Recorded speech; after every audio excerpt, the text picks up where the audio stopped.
All right, so the first guy we're going to talk about in terms of rookie corners is probably one of the most interesting to me. Is Derek Stingley for the Houston Texans. He's being asked to do a lot. We're going to I tried to package these in terms of the coverages, consecutive plays, him playing the same coverage so you could see either a progression of things getting better or you could see tendencies or patterns of things that need to improve.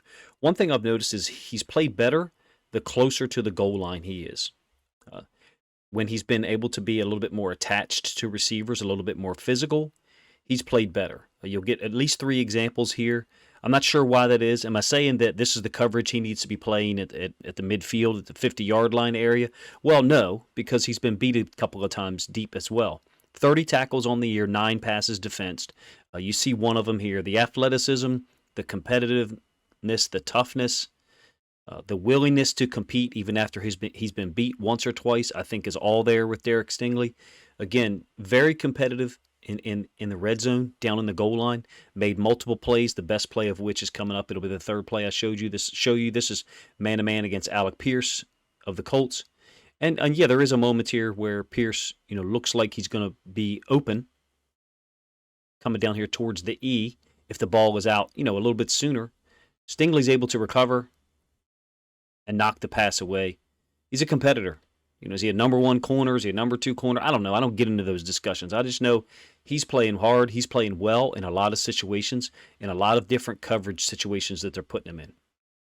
Corner down here at the goal line. I think it's a early third quarter possession for the Jags.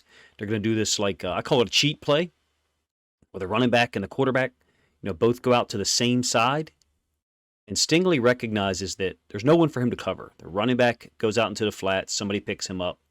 The quarterback, it looks like a pursuing D tackle from the inside-out position is going to be able to get to him. So I'm talking about this guy covering, the running back in the flats, this D tackle or defensive lineman, potentially being able to move down the line and prevent Lawrence from scrambling into the end zone. So just a super aware play by Derek Stingley, if you ask me. Watch him turn his back and look for work. He turns and looks for someone to help out. In this case, he helps out the safety covering Jones, crossing the field from left to right. Ill-advised throw by Trevor Lawrence. Huge interception, first career interception for Derek Stingley. Yeah, you'd like him to stay in the end zone. You'd like to say, hey, man, I think at that point it was 6-6. Let's stay in the end zone. He's off screen here. By the way, I think the safety who picks up the running back in the flats is Jalen Pitre, another rookie safety, spectacular player. The Texans had a great draft. If you paid attention to my channel at all, you know that. They're threatening the Texans with a 3 tight end formation and then the running back releasing out into the flats. Difficult concept to cover. Encouraging for the Texans that 2 rookies, Pitre and Stingley, are involved in stopping, the direct intent or the direct point of attack in this play. You can see Stingley turning his head to identify who he can help out. Why? Because he recognizes that Lawrence is at least covered up, or the D tackle has the ability to close in on him and prevent a scramble for a touchdown. Super play. He's played great near the goal line, at least from the film that I have watched. I haven't, watched every single snap. Down here against the run, when he hits people, he's explosive. He's one of those guys that like the last yard or two of his tackle is an explosive one. Now, this one isn't, a huge hit, but he's always in the right place if you ask me. Have they given up some big runs maybe to his side? I haven't seen them. In this case, he's got a pulling lineman out to him, and the running back really has a two-way go, and it's Taylor, who's a high-level guy. And Stingley does the right thing. He jukes inside just enough to make that lineman think that's where he's going to go, and then uses that leverage to dive outside and get just enough of Taylor while a pursuing teammate from the inside-out position is able to finish off the tackle. I think that's a super high-level play. Another tackle by him that kind of shows his explosiveness, even though the first part of this play is a little heavy or aggressive on this jam. He's got a tightly aligned number 1. Number 2's running out into the flats. You can see he gets a pretty heavy jam on number 1, running the little snag concept. The problem is it sucks him in here in terms of being outflanked by the number 2 receiver running to the flats, and Trevor Lawrence is going to hit him pretty quickly. But watch how Stingley finishes this play. There's an explosiveness to his tackles. He's a strong, explosive athlete, and I think that shows up in his tackles. He's the type of guy that pre-draft I looked at. I'm a Ravens fan. We were drafting 14, and I said, there's no way he's going to be there. I watched like 3 games of the guy and just moved on.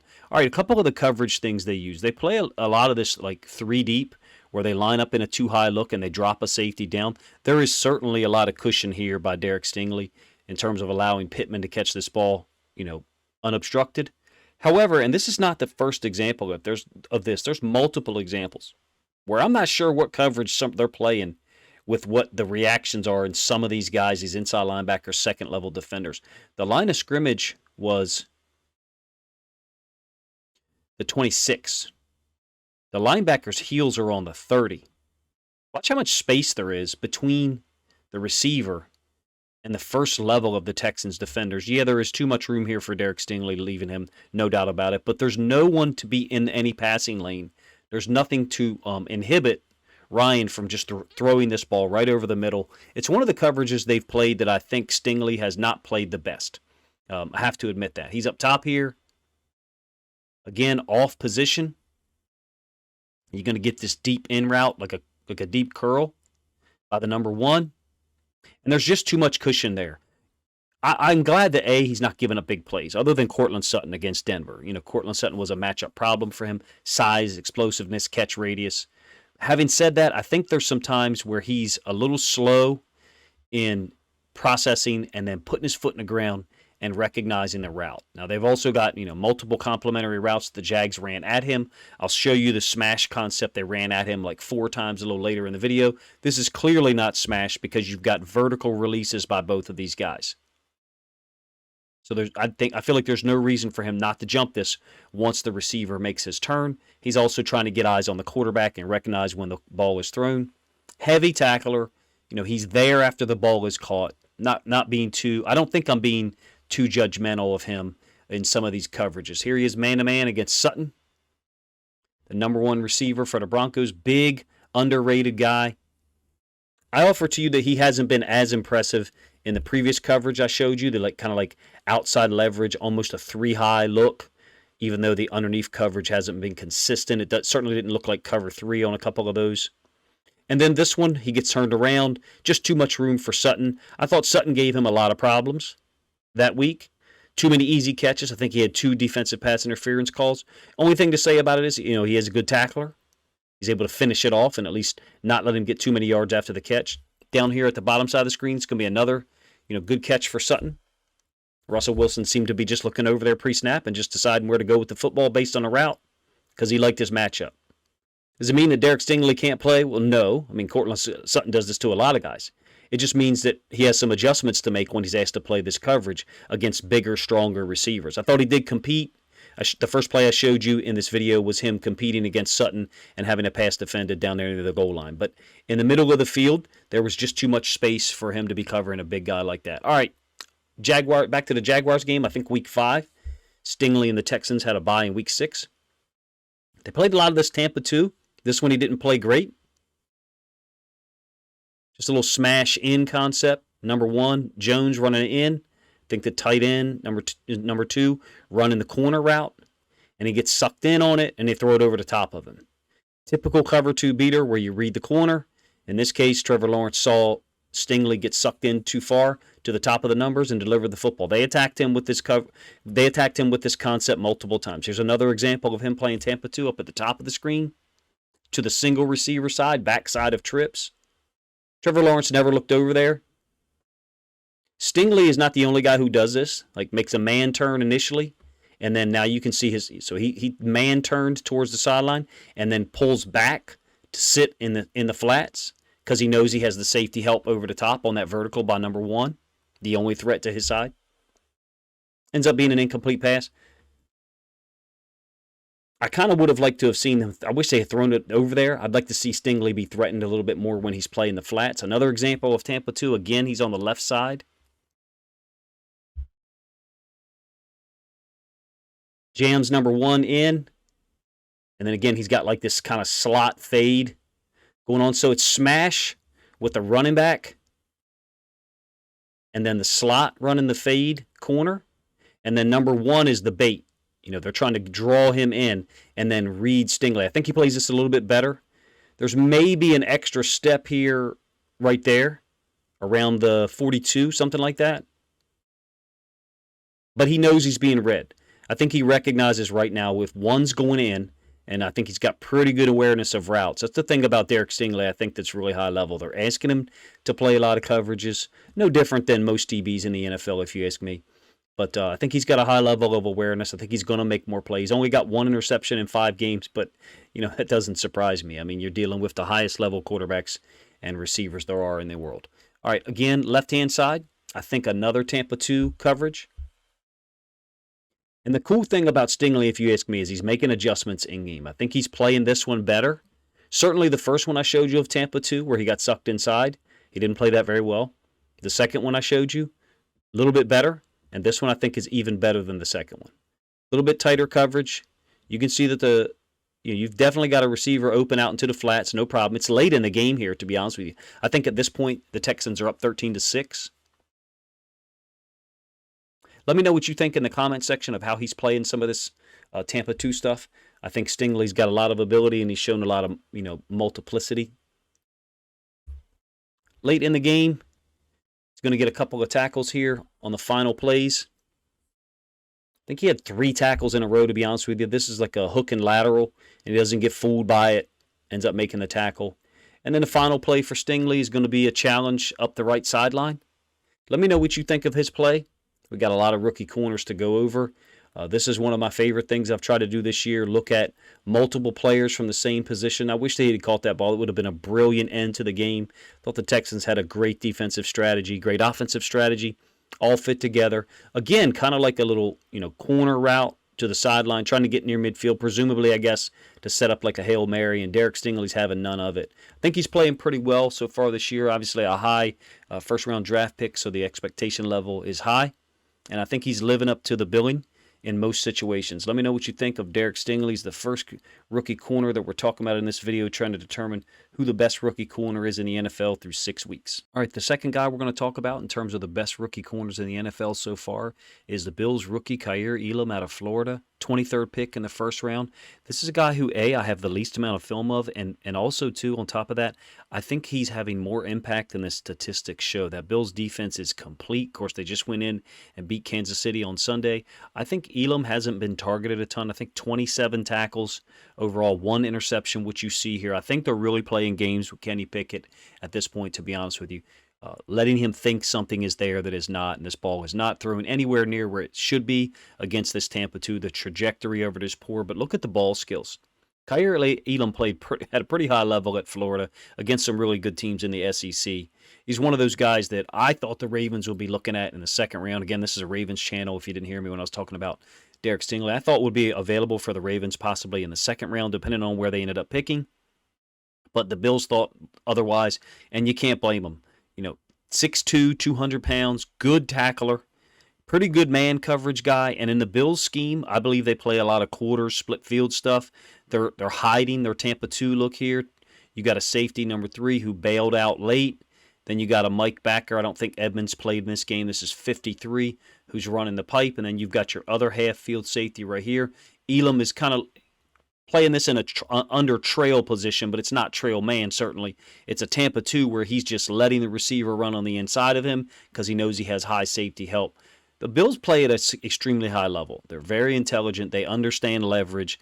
Perfect place for a young rookie, a guy like Kaiir Elam, if you ask me, to start off, building an incredible career. He's a playmaker, and he showed that in college. This ball's not really well thrown by Kenny Pickett. The ball's got to be, that's not where it needs to be thrown in terms of trajectory and in terms of location to get this ball available to the receiver, no matter what height the receiver is. But Kaiir Elam is playing at an elite level already, and I think the stats kind of really don't show what the guy's capable of. He makes good tackles. If you ask me, he explodes in his tackles, very similar to Derek Stingley. And I think you see evidence of that in a couple of the plays here. He does kind of catch the guy on the next possession. Look, he's lined up against Tariq Hill initially here. And again, he's got safety help over the top. So he knows that. So he can play a little bit underneath of Hill, let the ball be thrown in front, and then rally to make the tackle, or let it be thrown over the top and let the safety have to try to make a play. He understands leverage, and he understands where his help is. Seems to be very well schooled, and again, a great tackler. I think you can see evidence of that there. This one down on the goal line, this is the one I referred to a minute ago. He kind of catches it a little bit, but sometimes you have to catch just to make the tackle. You certainly don't want to fall into the end zone like he almost does here, but it's against Jalen Waddle, and Jalen Waddle has all the momentum. Watch the athleticism and the baseball turn that Kaiir Elam gives you. Here he's got, he's kind of man turning, right, looking into the side, looking into the quarterback, out of the side of his body, and then watch the turn that he makes to get his body back in position to make this tackle after Jalen Waddle catches the football. Of course, like I said, he gets driven back a little bit, but he does keep him short of the goal line. I think it's an incredible play. This one against Tariq Hill up at the top side, showing press man. The Bills, look like they were going to play a lot of this. Again, it's a cover 2. And I love the leverage he plays with. I understand that he's not targeted here, but to me, he does a fantastic job in this particular coverage of holding short, giving the quarterback just enough room to try to decide, okay, do I want to throw this outlet route out into the flats, and then Elam's just going to come up and make the tackle, or do I want to try to throw it over the top and try to fit it, between the safety and the sideline, kind of like Kenny Pickett tried to do, except a different trajectory. In this case, it happens to be a huge catch to Waddle. I misidentified Waddle on the previous play. So I just think he's an incredibly smart guy, playing with great leverage.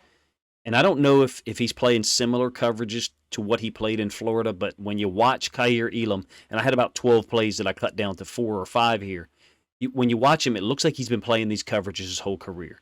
He looks very confident, very relaxed. Of course, he had an older family member, Matt Elam, that the Ravens drafted out of Florida as well, played in the NFL.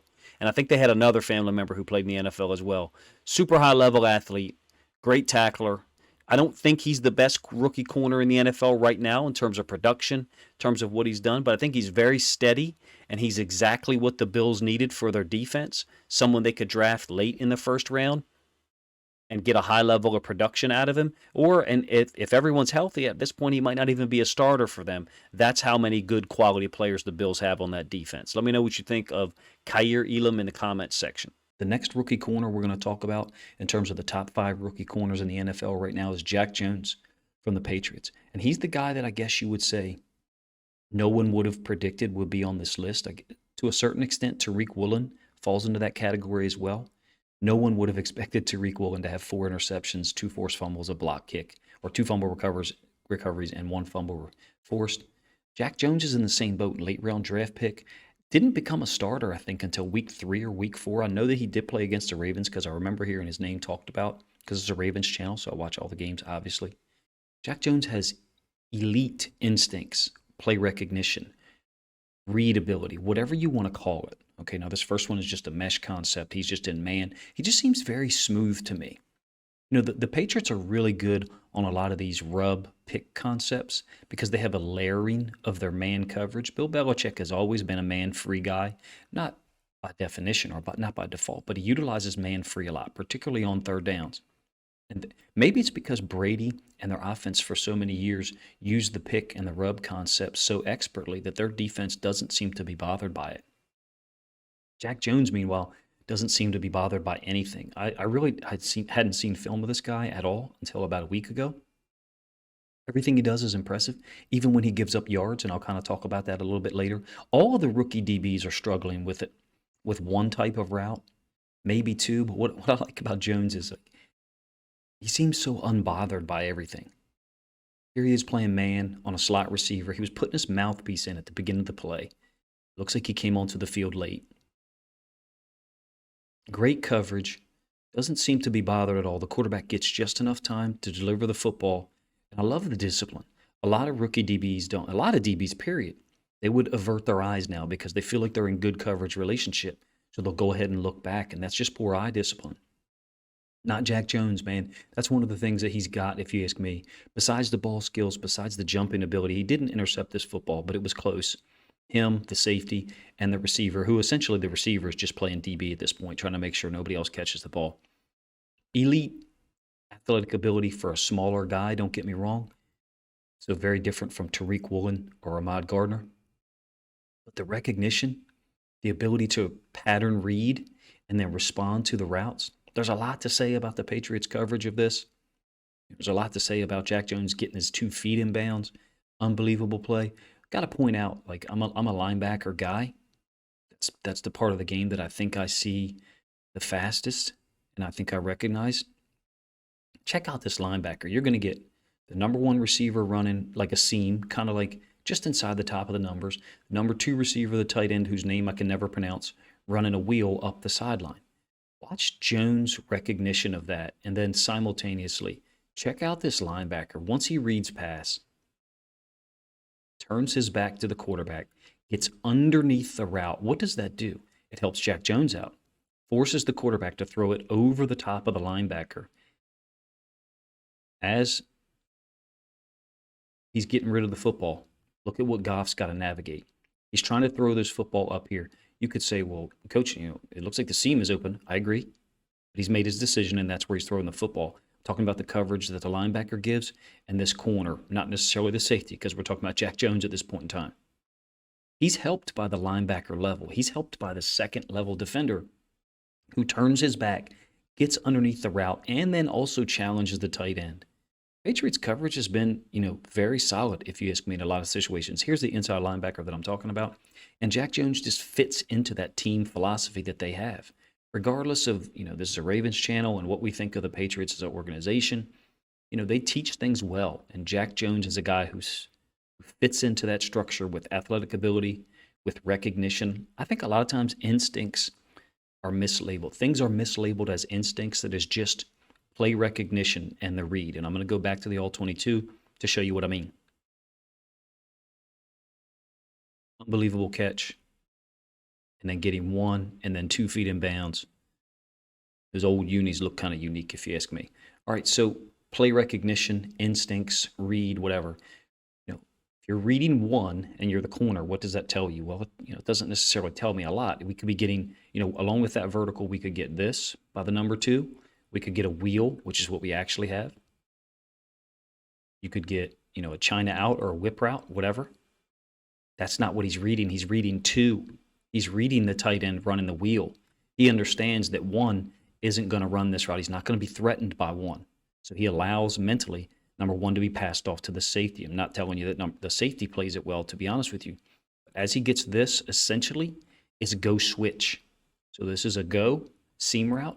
And then this is a go. Essentially, it's go switch. Now, go switch looks a little bit different than go wheel, but just the point being is that you're getting what ends up being 2 verticals, and Jack Jones is dividing them.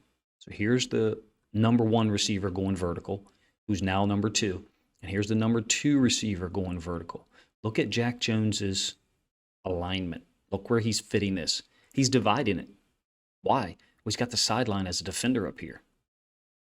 And he's got an underneath dropping inside linebacker. That is just recognition, awareness, pattern reading, and he's got great teaching there, for real. I'm not a Patriots fan. I rarely root for them, but they've got great teaching, and they have for years. I think they're 3-3 now. We went up there, kind of bullied them as the Ravens. But look, that's a team that can win games. They can win against anybody. And Jack Jones is a big part of that. This is a route that has given Tariq Stingley trouble, that's given Ahmad Gardner trouble. It's been completed against Tariq Woolen, and it's completed against Jack Jones. Now, the thing I will say in defense of all of those guys is this. Generally, when I see this kind of deeper stop route or this deep curl completed against them, it's normally completed from this part of the field, meaning the ball right now is being snapped from the -23. So the Lions' 23-yard line. It seems like coverage-wise, these teams are playing certain coverages. This appears to be cover 3 to me. You got a little bit of a shallow drop by Bentley for whatever reason. A hash dropper there, curl flat here, curl flat here. You definitely have a middle of the field free safety and 2 guys with their butt or their back to the sideline and their eyes on the quarterback. To me, that looks like cover 3, right? Coverage-wise, some of these teams, the Texans, the Jets, the Patriots, even the Seahawks, they're using cover 3 in certain parts of the field, and they're allowing their corners, in certain cases to be able to jump routes, but in certain cases, hey, don't get beat deep, don't give up big plays, don't let the other team switch the field on us. And I applaud that. To me, that's just smart, old-school defensive football. Here, Jack Jones is in the slot. There's a receiver. He's guarding the slot. There's a running back lined up as a number 1, and this linebacker is lined up assigned to guard him. Jack Jones is going to get a China out or a whip route. He's a little heavy on his reaction here. He's a little heavy on the inside. I'm quite sure that his DB coach is using, different language than I am, but on this little potential in cut, you got help on the inside if it's man-free, which to me it looks like it is man-free. Patriots are a big man-free team. Well, Bill Belichick has man-free like to use at any point in time. It used to be his big third down coverage, particularly when he had elite shutdown guys. So a rare miscue from what I've seen. I had 22 or 24 plays in coverage of Jack Jones, and then there was like 6 run plays, so it was like 30 plays overall. I picked these 7 to show you. The previous one and this one, is a situation where he gives up a completion, but again, where's the ball? The ball is back here on the -25.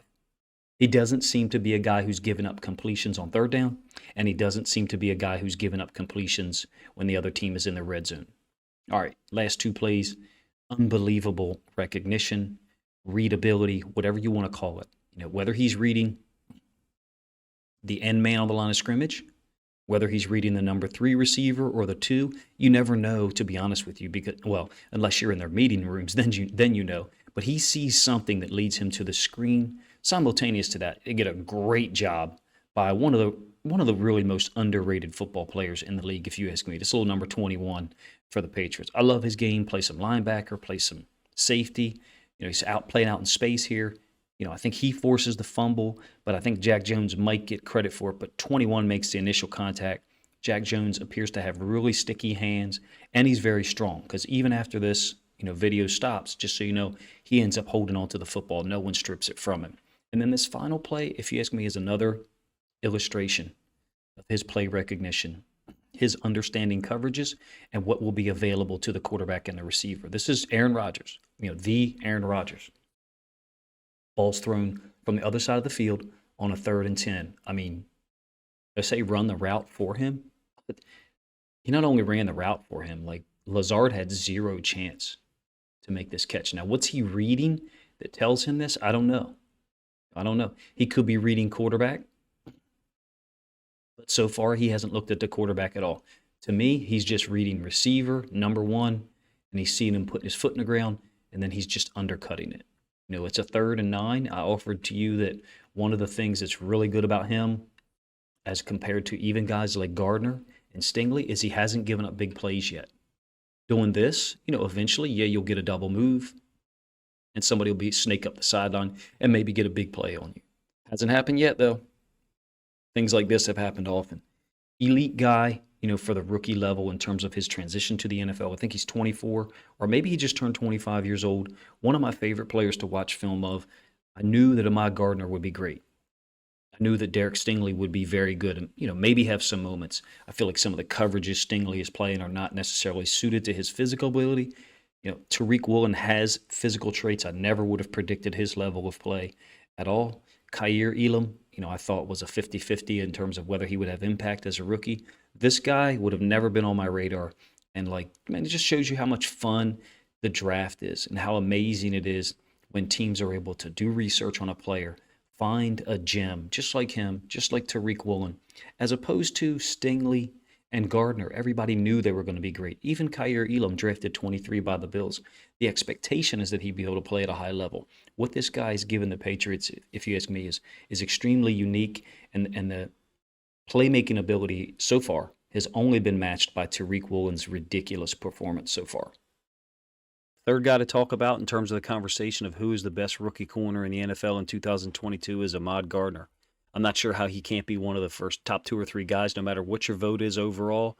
Tariq Woolen, Tariq Stingley, Jack Jones, whoever. Ahmad Gardner's got to be in the discussion. He guards such a wide variety of players. This first play I'm going to show you, he's guarding Jamar Chase down here at the bottom of the screen on a vertical. Jamar Chase is one of the most devastating weapons in the NFL.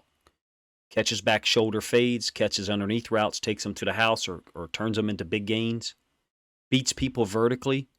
Ahmad Gardner looks a little rough here, in terms of what he's trying to read and getting his body in position to turn and go. But he's an elite athlete, and he has so much trust in his physical skills and his understanding and awareness of the routes, and he's a fighter. Like, everything he does is competitive. You could watch him when he played for Cincinnati last year against Alabama in the college football Final Four.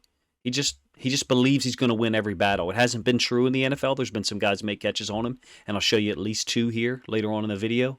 For my money, he's the best corner in the NFL, best rookie corner in the NFL for what he's being asked to do. The number of big-bodied guys he's being asked to match up against. Here he is against George Pickens, who's given many people trouble so far in 2022.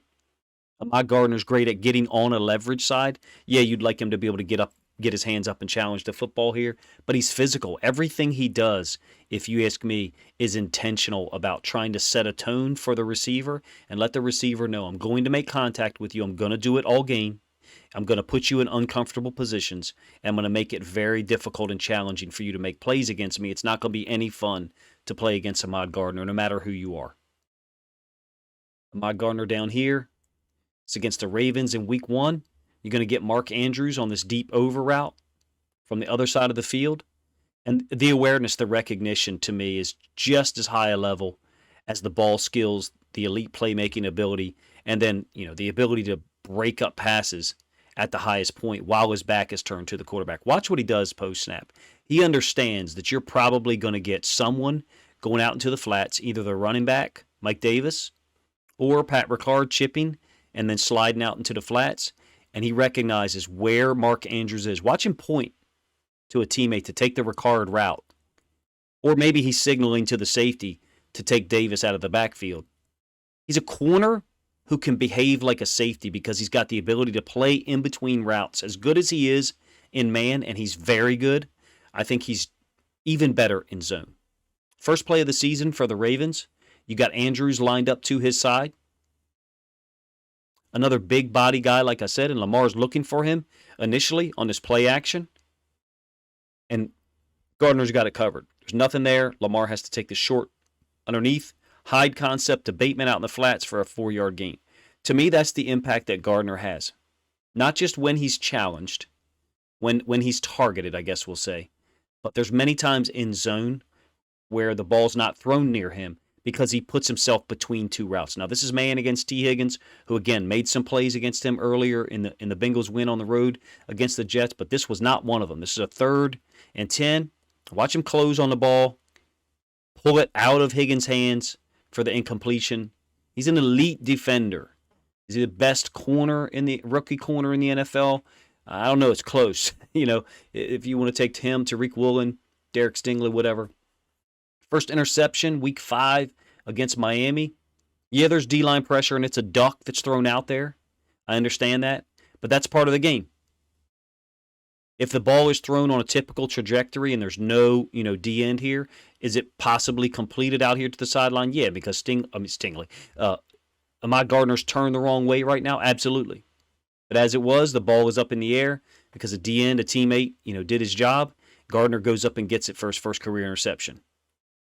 He's a great player. He's always putting himself in position to make plays.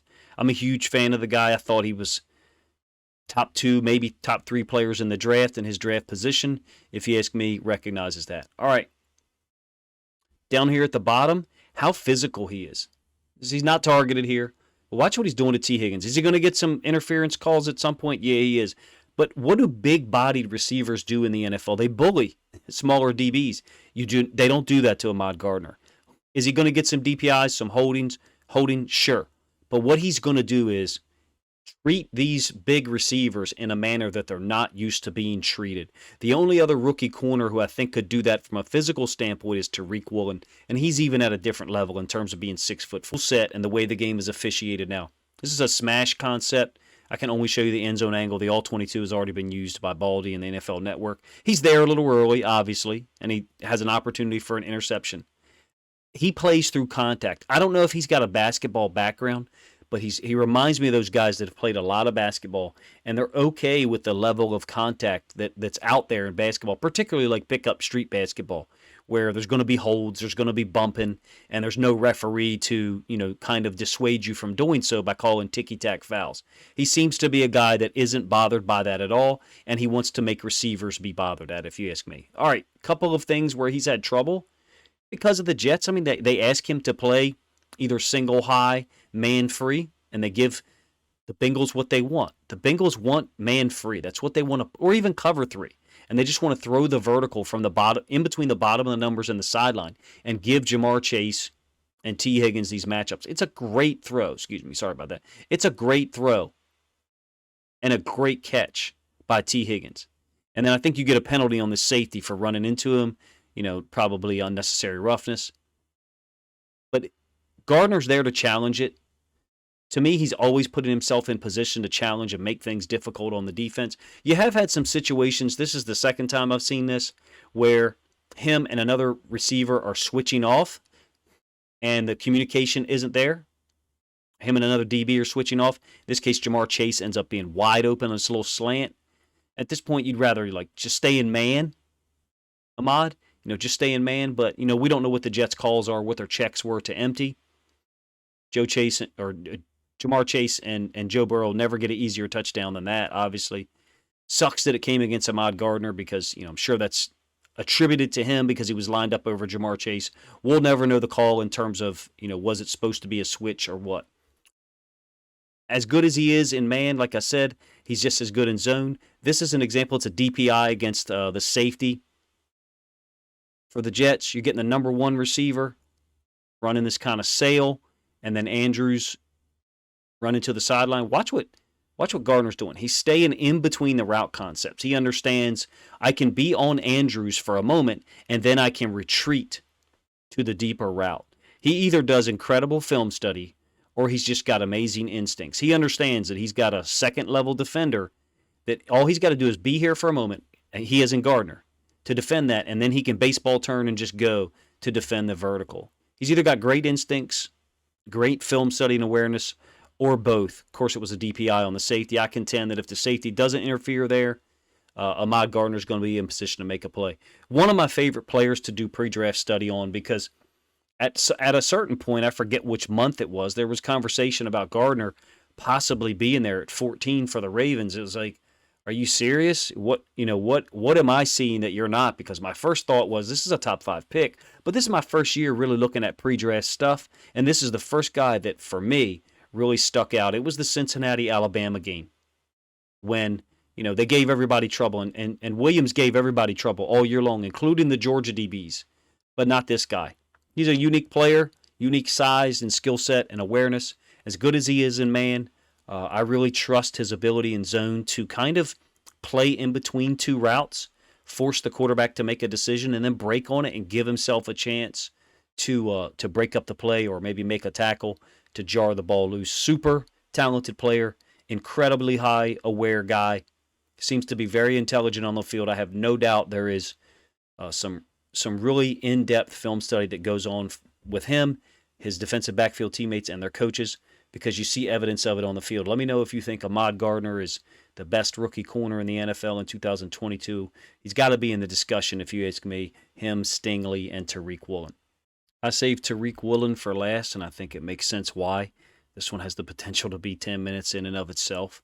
Tariq Woolen has made plays everywhere. He's made plays against the pass in terms of interceptions, in terms of passes defensed. He's playing multiple different techniques. He kind of reminds me of him and Gardner are a little bit more similar than the rest of the corners. Here, I think their coverage net is wider. They're being asked to play a little bit more coverage than other people. I think Stingley is mainly being asked to play 3 coverages. To me, it seems like Kaiir Elam is playing in a split field system, a quarter system. That's what it looks like to me. Did play a lot of Tampa 2 in the plays that I showed you. Look, let's check out some film of Tariq Woolen. There's so much to say, so many big plays. It's kind of easy to do a film study on him. Having said that, I had to use the end zone angle of certain plays because this has already been used in a breakdown by Baldy on the NFL Network. Tariq Woolen, he almost seems to bait quarterbacks at times. This is man on a tight end, which is a mismatch in Tariq Woolen's favor for real, and I think he knows that. And how this guy is so young, already doing the things he's doing at the NFL level, is beyond me. He reminds me a little bit of a name that I shouldn't even mention because of the block kicks, the interceptions, the fumbles that find his hands. He reminds me of Ed Reed, although he's playing corner, and he's 6'4", I think 215 pounds. Elite player with the ball in his hands. The ball seems to find him. Great instincts, uses his eyes well,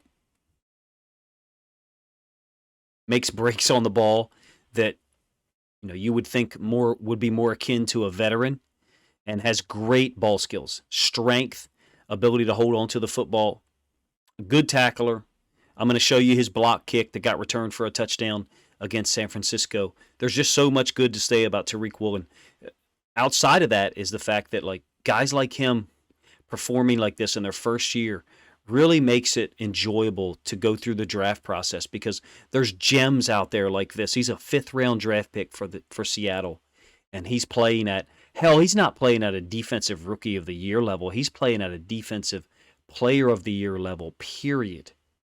4 interceptions, I think 2 forced fumbles, 2 fumbles recovered, 1 forced fumble, a block kick.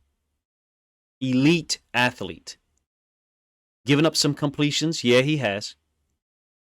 Are there times where I think the smaller, speedy receivers can kind of give him issues? Yeah. They give him this like almost stacked twins look, and it's a similar release by both receivers. They're kind of being funneled together, and the outside receiver, who was the inside receiver initially before the motion, runs the out, and it's complete. But his closing speed, like he gives himself a chance to make big plays, even on completions like this, because his closing speed and his explosiveness and ability to hit people is so sudden.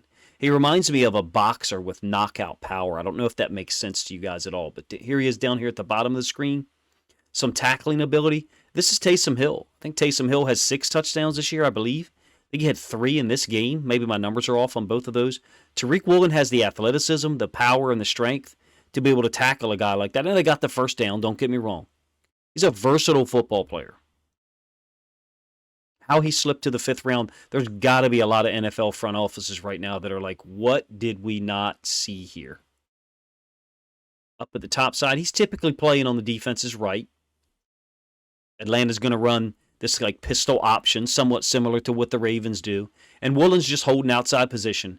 And the level of look, Marcus Mariota is a great athlete, and he's a great running quarterback. But there is no question at this point he recognizes I am dealing with an athlete that is different from me. Let me just get out of bounds here and save myself. Because Tariq Woolen, he hits people, he strips the ball finds him.